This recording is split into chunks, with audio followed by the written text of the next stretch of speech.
జై శ్రీరామ్. శ్రీమాత్రే నమః. శ్రీ గురుభ్యో నమః. ఈ నెల ఆగస్ట్ నెల 6వ తారీఖు నుంచి ఆగస్ట్ 28వ తారీఖు వరకు కూడా ఖగోళంలో ఒక మంచి విశేషాంశం చోటు చేసుకుంటుంది. ఈ విశేషాంశం ఏంటంటే ఈ నెల ఆగస్ట్ 6వ తారీఖు నుంచి 28వ తారీఖు వరకు కూడా బుధ భగవానుడు సింహరాశిలో వక్రిస్తూ ఉన్నారు. 6వ తారీఖు 9 డిగ్రీల దగ్గర ఆయన వక్రగతి ప్రారంభమవుతుంది. 28వ తారీఖు కర్కాటక రాశిలో 27 డిగ్రీల దగ్గర ఆయన వక్రచాగం జరుగుతుంది. అంటే ప్రతి రాశికి 30 డిగ్రీలు ఉంటాయి. ఆయన వక్రగతిలో వెళ్తూ ఉన్నాడు కాబట్టి ఈ 9 డిగ్రీలు అంటే 9 డిగ్రీలు దాటుకొని అంటే ఇక్కడ డిసెండింగ్ ఆర్డర్లో వెళ్తుంది అనమాట. 9, 8, 7, 6, 5 ఇలా వెళ్తుంది. డిసెండింగ్ ఆర్డర్లో వెళ్ళి కర్కాటక రాశిలో రాశి మొత్తం మీద 30 డిగ్రీలు ఉంటాయి కదా. ఆ 30 డిగ్రీలు 30 డిగ్రీ, 29 డిగ్రీ, 28 డిగ్రీ, 27 డిగ్రీ దగ్గర ఒక సెకండ్స్ తోటి కొన్ని ఫ్రాక్షన్ ఆఫ్ సెకండ్స్ తోటి ఆయన వక్రచాగం జరుగుతూ ఉంది కర్కాటక రాశిలో. సాధారణంగా ప్రతి గ్రహం మధ్య మధ్యలో వక్రిస్తూ ఉంటాయి. ఒక సూర్యనారాయణమూర్తి తప్ప సూర్యచంద్రులకి వక్రగమనం ఉండదు. రాహుకేతువులు ఎప్పుడూ కూడా వక్రగమనంలోనే ఉంటారు. ఇంకా మిగతా ఈ ప్లానెట్స్ అంటే కుజుడు కానివ్వండి, మంగళ్ కానివ్వండి, గురువు కానివ్వండి, శనైశ్వరుడు కానివ్వండి, అలాగే బుధదేవుడు కానివ్వండి, శుక్రుడు, ఈ ప్లానెట్స్ వక్రగతిలోకి వెళ్తూ ఉంటాయి మధ్య మధ్యలో. అయితే ఇప్పుడు ప్రతిసారి వెళ్తూ ఉన్నప్పుడు ఇంపాక్ట్ డెఫినెట్గా ఉంటుంది. ఇప్పుడు ఇంకా ఇంపాక్ట్ ఉంటుంది. దానికి కారణం ఏంటో ఇప్పుడు నేను ఒకసారి మీకు ఎక్స్ప్లెయిన్ చేస్తాను. మనకి శనైశ్వరుడు వక్రగతిలోనే ఉన్నాడు. ఇప్పుడు ప్రస్తుతం వక్రగతిలోనే శనైశ్వరుడు ఉన్నాడు. ఆయన కుంభరాశిలో ఉన్నాడు. బుధ భగవానుడు సింహరాశిలో నుంచి వక్రగతిలో ఉన్నాడు. కుంభరాశి, సింహరాశి ఈ రెండు సమసప్తకాలు అవుతాయి. కుంభరాశి నుంచి సింహరాశి 7వ స్థానం అవుతుంది. సింహరాశి నుంచి కుంభరాశి 7వ స్థానం అవుతుంది. వైస వర్స ఇది సమసప్తకాలు అవుతాయి. ఈ సమసప్తకాల్లో 2 గ్రహాలు వక్రించడము, ఒకటి శనైశ్వరుడికి, అందులో కుంభరాశి స్వక్షేత్రము, ఇక్కడ వక్రించడము డెఫినెట్గా ఇంపాక్ట్ ఉంటుంది. మామూలుగానే శశబుధ యోగం చాలా మంచి యోగము. ఇప్పుడు ఖగోళంలో ఇది వక్రించి ఏర్పడుతూ ఉంది ఈ శశబుధ యోగం. సాధారణంగా శశబుధ యోగం ఏంటంటే డబ్బుల్ని ఇస్తుంది. కానీ ఈ డబ్బులు ఏంటంటే మనము చక్కగా ఒక సిస్టమేటిక్గా ఒక క్రమశిక్షణతోటి, ఆర్థిక క్రమశిక్షణతోటి, ఫైనాన్షియల్ డిసిప్లిన్ తోటి మన డబ్బుల్ని దాచుకోవడానికి కానివ్వండి, ఇన్వెస్ట్మెంట్ చేసుకోవడానికి కానివ్వండి, వచ్చిన ప్రతి రూపాయి, మన పాకెట్లో పడిన ప్రతి రూపాయి కూడా మనం చాలా చక్కగా బాగా యూటిలైజ్ చేసుకుంటాం. అంటే శశబుధ యోగం ఎవరికైతే ఉంటుందో జన్మజాతకంలో వాళ్ళకున్న ఫైనాన్షియల్ డిసిప్లిన్ ఇంకెవ్వరికి ఉండదని చెప్పాలి. వాళ్ళని చూసి అందరూ ముచ్చటపడి డబ్బులు ఇలాగ సేవ్ చేసుకోవాలా, ఎంత సంపాదించామో ఇవన్నీ పక్కన పెడితే అసలు ఆర్థిక క్రమశిక్షణ లేకపోతే డబ్బులు ఎంత వచ్చినా ఉపయోగం ఏముంటుంది? ఈ ఆర్థిక క్రమశిక్షణని శశబుధ యోగం ప్రతి ఒక్కరికి కలిగిస్తుంది. శనైశ్వరుడు ప్రతి విషయంలో క్రమశిక్షణ ఇస్తాడు. బుధుడితో కూడితే కనుక ఆయన ఆర్థిక క్రమశిక్షణని ప్రతి ఒక్కరికి కలగజేస్తారు. ఇప్పుడు వీళ్ళిద్దరూ కూడా వక్రగతిలోకి వెళ్ళారు. వక్రగతిలో కంటే ఇది ఎలా ఉంటుందంటే, ఇప్పుడు ఒక స్కూల్లో ఒక టీచరు క్లాసులో లెసన్స్ చెప్తూ ఉన్నారు. లెసన్స్ చెప్తూ మధ్యలో ఆమెకేమో ఆవిడకి కావచ్చు, లేదా చెప్పే అధ్యాపకులకు కావచ్చు, ఏదైనా ఫోన్ కాల్ వస్తే లేదా ఎవరన్నా పిలిస్తే బయటికి వెళ్తారు అనుకోండి. అప్పుడు పిల్లలు ఒక్కసారిగా కేరింతలు కొట్టి అరిచి చాలా క్రౌడీగా నాయిసీగా ఉంటుంది క్లాస్ రూమ్ అంతా. ఇది ఒకటి.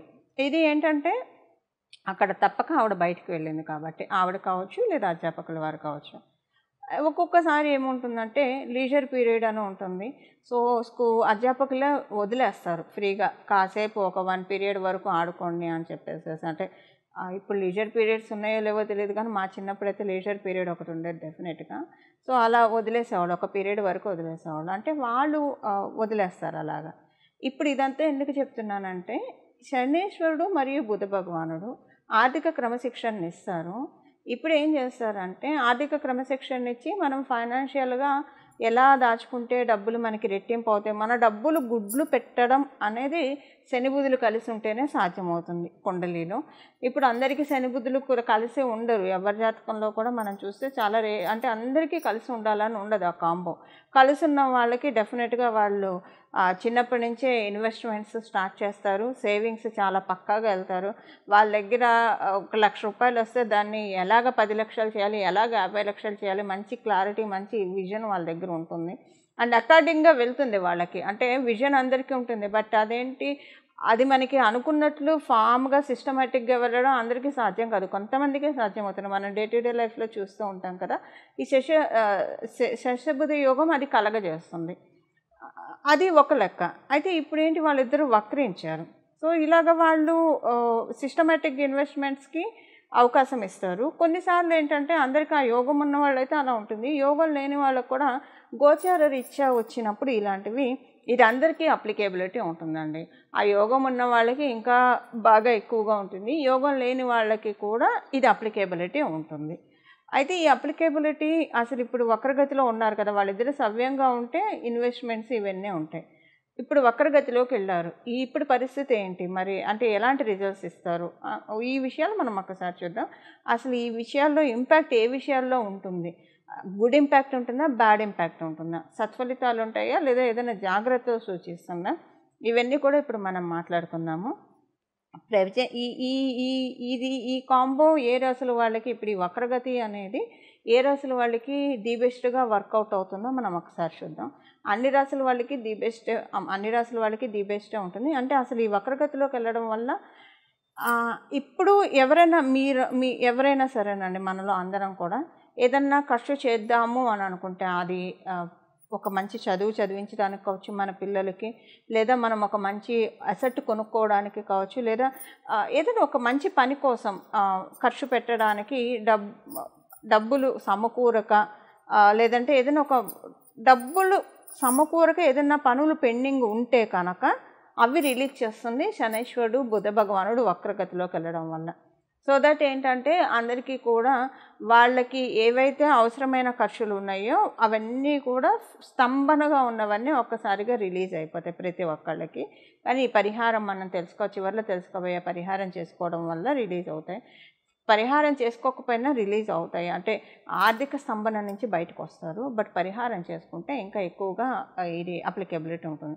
ఈ ఆర్థిక అంటే యాక్చువల్గా ఈ వక్రగతి ఒక్కొక్క రాశిలో, ఇప్పుడు ఇదే సమసప్తకం కనుక కర్కాటకం మకరంలో పడినా, లేదా మీనరాశి కన్యారాశిలో పడినా, మిగతా రాశుల్లో పడితే ఒక్కొక్క రకంగా ఇంపాక్ట్ ఉంటుంది. ప్రతి రాశిలో ఇదే ఇంపాక్ట్ ఉండదు.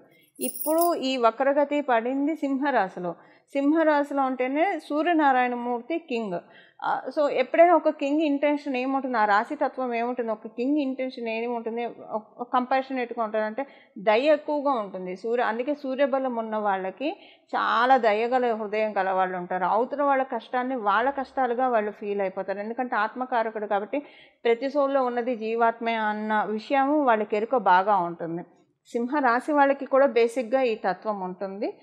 సూర్యనారాయణమూర్తి ఆత్మకారకుడుగా ఉన్న వాళ్ళకి ఈ తత్వం ఉంటుంది, లేదా వాళ్ళ జన్మజాతకంలో సూర్యనారాయణమూర్తి బలం ఎక్కువగా ఉన్న వాళ్ళకి కూడా ఇది ఎక్కువగా ఉంటుంది. ఎప్పుడు వాళ్ళ సైడ్ నుంచి అని కాకుండా అందరి సైడ్ నుంచి ఆలోచిస్తారు. అది ఆ క్వాలిటీ సింహరాశిలో ఉంటుంది. ఇప్పుడు ఈ విషయం ఎందుకు చెప్తున్నానంటే, ఈ క్వాలిటీ సింహరాశిలో ఉంది కాబట్టి బుధ భగవానుడు ఇక్కడ వక్రిస్తున్నాడు, శనైశ్వరుడు ఆల్రెడీ సప్తమ స్థానంలో వక్రిస్తూ ఉన్నాడు కాబట్టి ఎవరెవరైతే ఆర్థికంగా స్తంభించిపోయి ఉన్నారో వాళ్ళందరికీ రిలీజ్ చేయడానికే, ఆర్థిక స్తంభన నుంచి రిలీజ్ చేయడానికే ఇప్పుడు గోచారంలో ఈ ట్రాన్సిట్ చోటు చేసుకుంటూ ఉంది, అంటే ఈ వక్రగతి అనేది చోటు చేసుకుంటూ ఉంది. ఇది ద్వాదశ రాశుల వాళ్ళకి ఏ విషయాల్లో, ఇది కేవలంగా ఫైనాన్షియల్ మ్యాటర్స్లోనే, ఇంకా రిలేషన్స్ విషయంలో, ఈ రెండిట్లో ఇది వర్కౌట్ అవుతుంది. ఏ విషయాల్లో ఉంటుంది అనేది చెప్దాం. అయితే ఈ వక్రగతి కొన్ని రాశుల వాళ్ళకి ఇంకా కొంచెం ఎక్కువగా ఉంటుంది. అది ఎవరికో మొదట మనం చెప్పుకుందాము. కర్కాటక రాశి వాళ్ళకి ఇది బాగా చాలా బాగా యోగిస్తుంది. అలాగే సింహరాశి వాళ్ళకి ఇది చాలా బాగా యోగాన్ని ఇస్తుంది. మకర కుంభరాశుల వాళ్ళకి ఇది మంచి యోగాన్ని, ధనుర్మీన రాశుల వాళ్ళకి ఇది చాలా మంచి యోగాన్ని కలగజేస్తుంది. అయితే మిగతా రాశుల వాళ్ళకి లేవా అండి అంటే, మిగతా రాశుల వాళ్ళకి కూడా డెఫినెట్గా ఉంటాయి. బట్ ఈ రాశుల వాళ్ళకి కొంచెం ఎక్కువగా ఉంటుంది. ఎందుకంటే బుధ భగవానుడు కర్కాటక రాశికి పూర్తిగా అనుకూలం కాదు, అందుకని ఇప్పుడు కర్కాటక రాశి వాళ్ళకి అనుకూలంగా ఉంటుంది. అలాగే సింహరాశి వాళ్ళకి జరుగుతున్నదే సింహరాశిలో కాబట్టి సింహరాశి. మకర కుంభం ఎందుకంటే ఇక్కడ సప్తమ స్థానం కుంభరాశి అయింది. కుంభరాశిలో శనీశ్వరుడు వక్రగతిలో ఉండి మకర రాశిలోకే కదా ఆయన వెళ్ళేది. అందుకని వాళ్ళిద్దరికి ధనుర్మీన రాశుల వాళ్ళకి డెఫినెట్గా కేంద్రాధిపత్యం దోషాన్ని కలిగి ఉంటాడు బుధ భగవానుడు. ఈ రాశుల వాళ్ళకి, ఈ లగ్నాల వాళ్ళకి ఇప్పుడు ఏంటంటే ఆ దోషం కాస్త యోగంగా పరిణమిల్లుతుంది. అందుకని ఈ రాశుల వాళ్ళకి కొంచెం ప్రత్యేకం. బట్ అందరికీ కూడా ఇది ప్రత్యేక అంశం. మిగతా రాశుల వాళ్ళకి కాదు అంటానికి లేదు. ఎందుకంటే డెస్టినీ ఎప్పుడైనా మనకి ఇవ్వాలంటే పక్షపాతం అస్సలు ఉండదు. కతే ఏది కూడా మనకి ఈ సృష్టిలో ఏ విషయం కూడా అయాచితంగా రాదు. అయాచితం అంటే ఫ్రీ ఆఫ్ కాస్ట్తో ఏది రాదు. ఫ్రీ ఆఫ్ కాస్ట్తో వచ్చింది ఏది కూడా మనకి అంత సత్ఫలితాలను కూడా ఇవ్వదు. అందుకే విద్య నేర్పిన గురువుకు కూడా మనం గురుదక్షిణ చెల్లిస్తాం. ఎందుకంటే దక్షిణ లేని విద్య ఫలించదు కాబట్టి. సో అందుకని ఏది కూడా మనకి ఫ్రీ ఆఫ్ కాస్ట్తో రాదు. దానికి మనం కొంత మూల్యం చెల్లించాలి. ఆ మూల్యం ఏంటంటే పరిహారం. ఆ పరిహారం ఏం చూసుకోవాలనేది మనం ఈ వీడియో చివరిలో మనం తెలుసుకుందాము. అన్ని రాశుల వాళ్ళకి ఏ ఏ విషయాల్లో ప్లస్గా ఉంటుంది ఒక 2-3 పాయింట్స్లో మనం ఈ ట్రాన్సిట్ గురించి ఒకసారి అన్ని రాశుల వాళ్ళకి ఎలా ఉంటుంది అనేది మనం ఒకసారి డీటెయిల్డ్గా వెళ్దాం.